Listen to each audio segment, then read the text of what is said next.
Gracias por seguir en sintonía de Argumentos. Recibimos a nuestra segunda invitada para esta jornada. Nos acompaña Iris de Franca, quien es abogada y también coordinadora del movimiento Mujeres en Política. Gracias por estar en Argumentos. No, a ustedes por la invitación.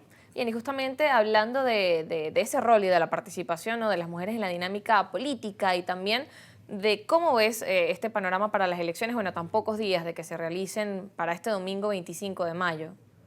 Bueno, el proceso electoral, o digamos, el cronograma electoral se ha desarrollado para mí con muchos obstáculos. Lo he dicho en otras oportunidades, creo que ha sido interrumpido por los mismos procesos que se han dilatado. El proceso, por ejemplo, de postulación de candidatos fue postergado un tiempo, entonces, bueno, eso como que ha obstaculizado un poco el resto de los procesos. Además, ha habido algunas, yo las llamo irregularidades en cuanto al reglamento y a la ley electoral, pero quizás digamos, como que es mejor llamarlo como lo que realmente es, que han habido algunos cambios abruptos en lo que es el proceso electoral tal cual como lo conocemos, ¿no? Por ejemplo, yo conversaba hace poco con un compañero y decía, bueno, no hay hoy una publicidad en torno a lo que tiene que ver, primero, con la participación electoral institucional por parte del CNE, llamando a votar, informando sobre el proceso electoral. Segundo, tampoco para las informaciones que tienen que ver, por ejemplo, con quiénes van a ser los miembros de mesa sorteados por el Consejo Nacional Electoral. Antes lo teníamos en nos metíamos en la página web del CNE, los podíamos chequear ahí, quiénes eran los electos secretarios o secretarias. Ahora todo tenemos que chequearlo vía mensajería de texto y es un poco más complicado, ¿no? Porque tiene que ser el propio ciudadano quien se chequee por esta vía y no las organizaciones políticas o los ciudadanos que queremos participar, que de repente queremos ver quiénes son los miembros de mesa, quiénes son los testigos de mesa, etc. Entonces, bueno, yo creo que ha sido, desde el punto de vista técnico, han habido bastantes irregularidades que sorprende además que las organizaciones políticas y los dirigentes políticos pues no hayan hecho estas observaciones de manera pública y que hayan exigido que se garanticen pues, que ciertos procesos se den de la manera adecuada. Sin embargo, la campaña, aunque ha sido express, pues se ha desarrollado, digamos, con normalidad y en ánimo pacífico. Digamos. Denuncia, exacto. En cuanto a las campañas, no hemos visto a través de las redes sociales. No, las campañas se han desarrollado, bueno, con las carencias propias de un país con problemas económicos, ¿no? Como el que tenemos en este momento. Creo que ha cesado un poco el tema de las persecuciones, por lo menos a lo que son los candidatos electos, y eso ha permitido tener, los candidatos a elegir, y eso ha permitido tener un poquito de normalidad en el proceso. Pero se ha desarrollado con normalidad en ese aspecto. Ahora, bueno, han sido campañas bastante silenciosas, por así decirlo, por un tema de economía, por un tema también de quizás algún miedo a la participación y por un tema de que la dirigencia política actual no quiere asumir el costo de ir en contra de la abstención. Y yo creo que eso hay que decirlo, ¿no? O sea, hay mucho dirigente político de oposición, sobre todo, que en este momento está haciendo campaña como medio escondido porque no quieren asumir el costo político de ir en contra de una línea de abstención que ha llamado María Corina Machado y parte del G4 de la plataforma unitaria. Entonces, pues tienen miedo a ser señalados, a ser vilipendiados, a ser acusados de alacranes, y por eso también las campañas se han dado como en la sombra, cosa que yo creo que no debería ser y que el liderazgo político opositor debería ser responsable y asumir las posturas públicas que tienen que asumir. Claro, y justamente escuchaba reciente las declaraciones también de un candidato y él decía, bueno, yo voy como candidato y quiero que la gente vote por mí, pero él decía, yo no le voy a decir a nadie que vote. Y el entrevistador le decía, pero bueno, ¿cómo es que un candidato que está participando no va a llamar a votar? Y creo que bueno, tiene que ver con parte Claro. de eso que mencionas, ¿no? Es ilógico que los partidos políticos llamen a la abstención. Eso es totalmente ilógico y va en contra de la misma naturaleza de las organizaciones políticas, porque las organizaciones políticas están para buscar el poder, es una herramienta para buscar el poder por medio de precisamente el voto popular. Para eso existen los partidos políticos. Entonces ahí ya es ilógico.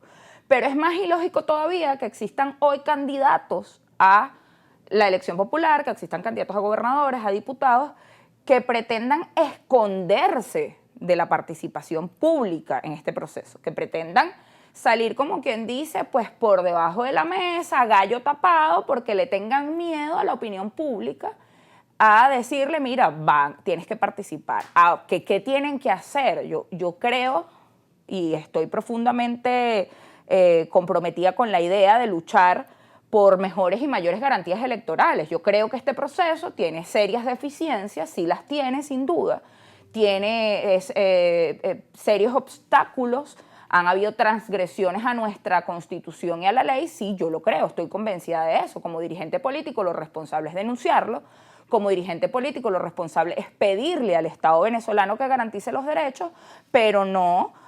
como dirigente político tengo yo entonces que hacer un llamado a la abstención. No, mi responsabilidad está en decir, mira, estas son las irregularidades que está presentando este proceso, yo demando al Estado venezolano que haga los cambios necesarios para garantizar los derechos de todas y todas, pero bajo el proceso democrático, bajo la participación electoral y de cara al país, que yo creo que es lo más importante, porque aquí lo que ha habido, lo lamentable es que ha habido unos factores políticos que negocian de espalda al país, entonces quieren caerle a mentira a la ciudadanía y decirle, bueno, nosotros somos los buenos, los puros, los santos, los que somos los opositores, los mejores opositores, aquellos son los malos porque negocian y resulta que yo, a espaldas del país, estoy negociando bajo mis propios intereses. Entonces, yo creo que lo que falta ahorita realmente para que la campaña electoral, o lo que faltó en esta campaña electoral, fue un liderazgo responsable de parte de la oposición que le diera la cara al país con la verdad y que le generara al país los argumentos reales de la participación electoral. Bueno, sí, hay un escenario en contra, hay unas garantías que no están totalmente claras, nunca han estado totalmente claras, pero que hay un liderazgo responsable que está dispuesto a dar la cara y estas son las razones para ir a votar. Que un candidato no le diga a un ciudadano las razones para ir a votar es contradictorio, ¿no? Entonces quiere decir, ¿cuál es tu interés para ser candidato? ¿Tu interés es económico? Que de repente vas a recibir algún dinero por ser candidato, algún financiamiento. ¿Tu interés es político de qué índole? ¿Personalista o para el país? La responsabilidad para llamar al voto es una responsabilidad de los políticos y de las organizaciones políticas.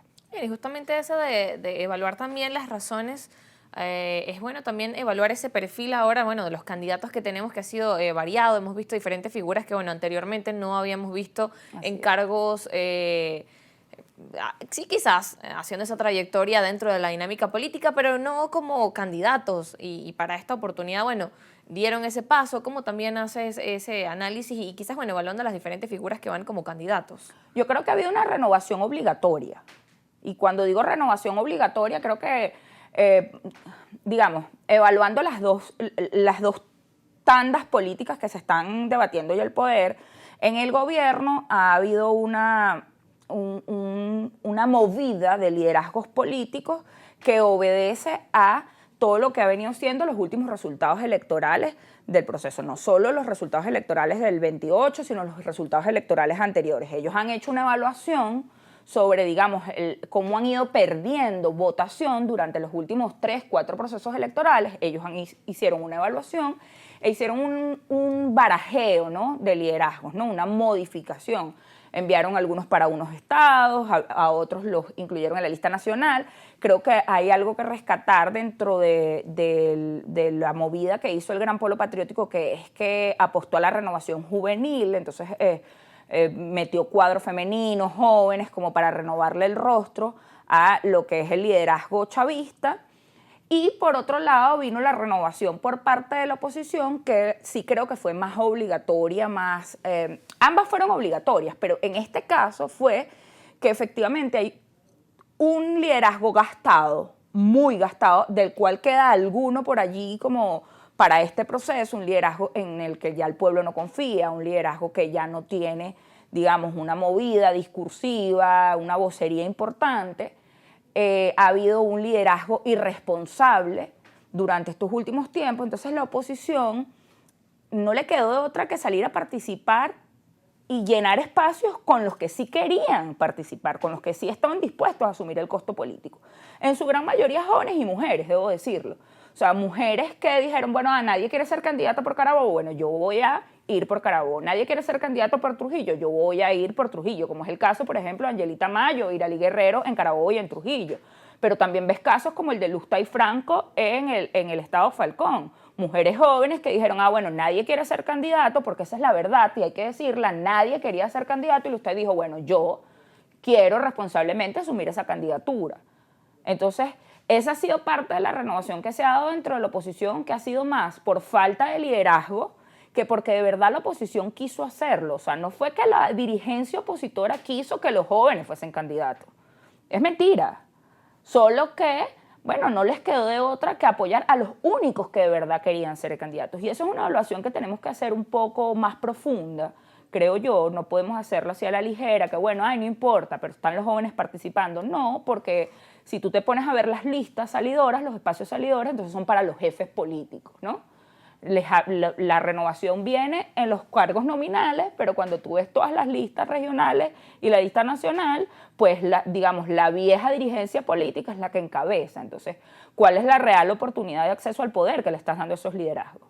¿Cómo hacer ese análisis? Como dices, bueno, tiene que ser profundo y realmente es interesante de cómo influye entonces eso de, bueno, quienes están como candidatos son los que sí tenían la decisión de participar y no es como, bueno, me dieron la oportunidad. Y por otro lado, porque al final lo que se busca, por ejemplo, en una asamblea es quien lleve propuestas y evaluando también todo lo que va a venir para esta asamblea que quede electa para el 2026. Mira, sí, es que eso es un análisis que tú lo haces cuando tú revisas el tipo de candidatura y el tipo de campaña, ¿no?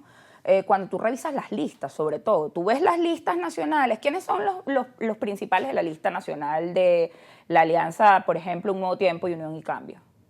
Los jefes políticos, Guanipa, Capriles, bueno, porque Lustay Franco no es la primera de la lista nacional. ¿Estaban apostando realmente a la renovación? Si estuviesen apostando realmente a la renovación, los primeros 5 puestos de esa lista no fuesen los líderes de hace 25 años, porque estamos hablando que están encabezando los mismos líderes de hace 25 años. Fuesen los chamos nuevos, pero si revisas en la Alianza Democrática pasa lo mismo. ¿Quiénes son los primeros en la lista? Bueno, Bernabé Gutiérrez, Juan Carlos Alvarado, no sé qué. Bueno, pero ¿por qué no es Angelita Mayo la primera de la lista? ¿Por qué no es Alejandra Barón del Estado Guárico, Cambiemos, la primera de la lista? Porque no estaban apostando a una real renovación. Porque los que quieren llegar y los espacios, digamos, más seguros para llegar los están reservando para el liderazgo gastado que tiene 25 años liderando la oposición, que no tiene nuevas propuestas, tiene las mismas. Y entonces los muchachos jóvenes, pues que vayan a los estados a buscarle votos a esa lista nacional. Entonces ese análisis parte de la realidad, de lo que está postulado, de lo que ellos mismos postularon. Bien, nos corresponde ir a la pausa. Regreso, seguimos conversando con Iris de Franca. Ya venimos.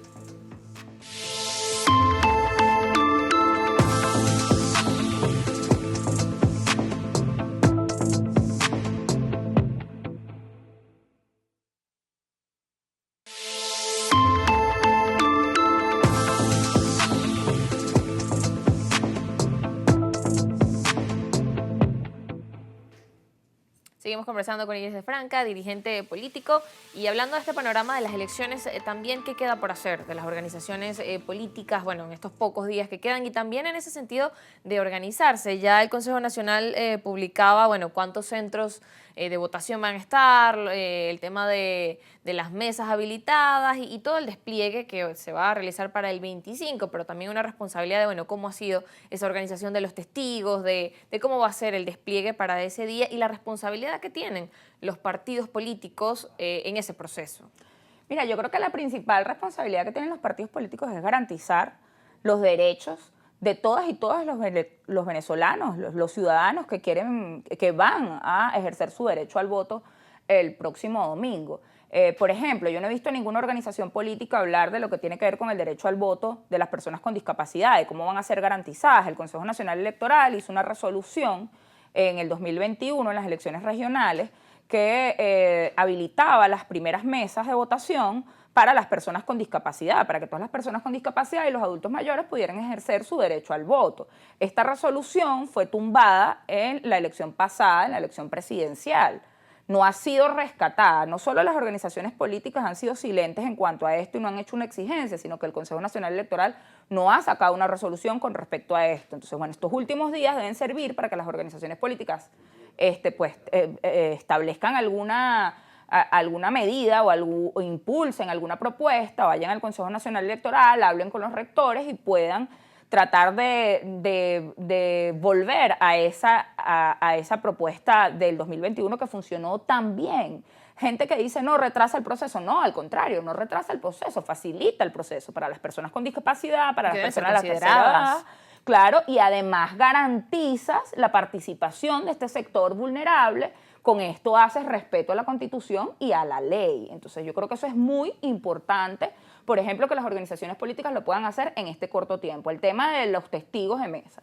Bueno, yo veo poca participación en las organizaciones políticas en cuanto a la organización de los testigos de mesa, pero hay algo que pueden hacer que es fundamental, que es lo de la verificación ciudadana, organizar a los ciudadanos por centros de votación para que asistan a la verificación ciudadana que permite el escrutinio del 50% de las mesas de votación el día domingo. Yo creo que eso es muy importante. Antes hacíamos algo que no he visto en este proceso, que es que nosotros contactábamos, las organizaciones políticas contactaban a los miembros de mesa que habían sido sorteados por el Consejo Nacional Electoral para garantizar que estos miembros de mesa pues efectivamente asistieran. Esas listas eran públicas, se le entregaban a las organizaciones políticas y además se publicaban en la página del Consejo Nacional Electoral. No se ha dado esto en este proceso, a lo mejor sí se la entregaron a las organizaciones políticas, pero no se ha dado el contacto directo con los miembros de mesa y sorteados por el Consejo Nacional Electoral. Entonces, bueno, quedan pocos días, ha sido una campaña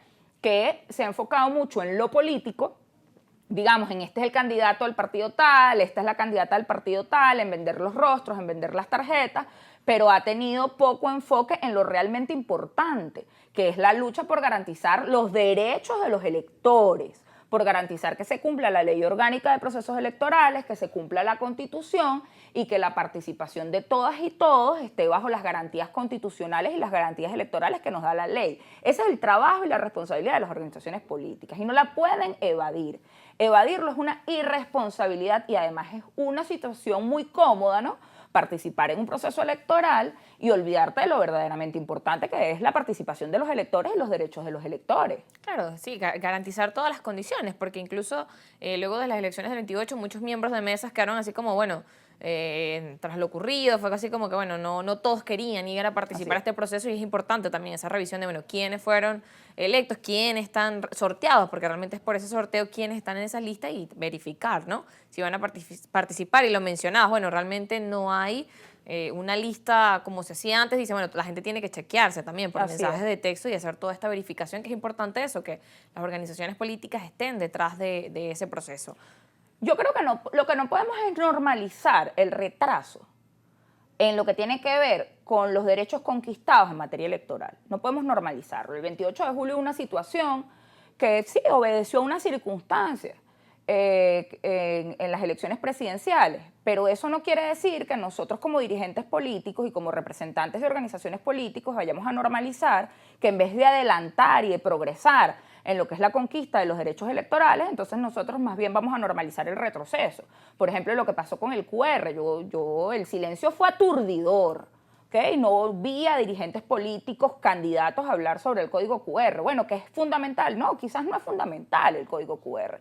Quizás trajo muchos problemas el 28 de julio y mucha diatriba con respecto al tema del proceso electoral, de cuáles eran los resultados y cuáles no. Sí, pero eso es una progresividad en nuestro sistema electoral que no podemos normalizar que se retrase. El código QR era una facilidad que se le daba a todos los ciudadanos y ciudadanas para verificar el resultado de su mesa, a los testigos de mesa, a los partidos políticos, que brindaba transparencia al proceso, que brindaba celeridad en la transmisión de los resultados electorales y confiabilidad en el sistema electoral venezolano. El que lo quiten, pues sin duda es un retroceso en el proceso. Bueno, el tema de los testigos de mesa, por ejemplo.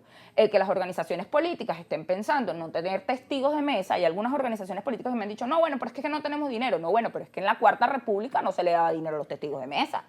Eso era un trabajo voluntario, aquí han mercantilizado todo, ¿no? Eso es un trabajo que tiene que ver con la organización social y de base. Bueno, es más fácil entonces asumir que tú no tienes organización social y de base, que no tienes un liderazgo comunitario que vaya y defienda tus votos en los centros electorales. Es más fácil asumir eso que decir que es un tema de recursos económicos. Bueno, o sea, estás mercantilizando todo el proceso electoral, inclusive el cuidar los votos, los centros de votación. Entonces, normalizar el que no haya testigos de mesa en el proceso electoral, eso es normalizar el retroceso de nuestro sistema electoral y de los avances en la consolidación del sistema democrático venezolano.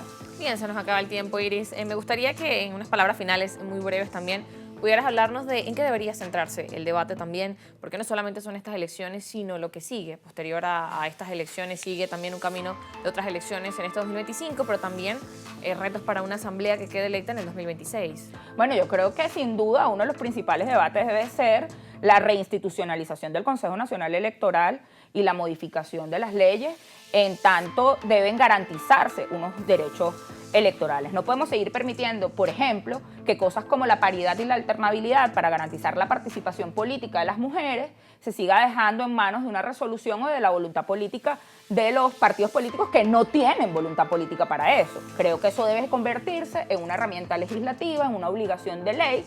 Eso, como muchas otras cosas, el tema del voto de las personas con discapacidad, por ejemplo, que acabo de mencionar, o el tema del código QR, el tema de los testigos de mesa, todo eso debe institucionalizarse y rescatarse en unas reformas legislativas. Y esto debe ser un debate que nos va a permitir fortalecer realmente el Estado venezolano y reinstitucionalizarlo y apegarlo a la Constitución y a la ley. Bien, gracias por acompañarnos. Iris de Franca, quien es coordinadora del Movimiento Mujeres en Política, también abogada. Ustedes gracias por estar en sintonía de nuestro espacio. Feliz tarde.